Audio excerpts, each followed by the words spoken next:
Ano? Ton, papan mo. Yan, naka-alarm siya. Bali, pipiyutin mo lang to. Pag nawala, tas long press.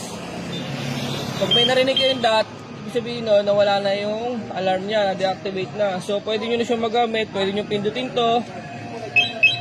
Pwede na yan i-on. Pwede ring pipindutin na lang to.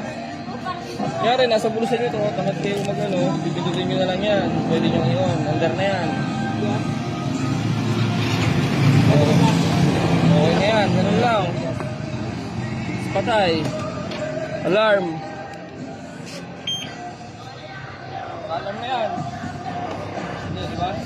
Pwede nyo find key, find code.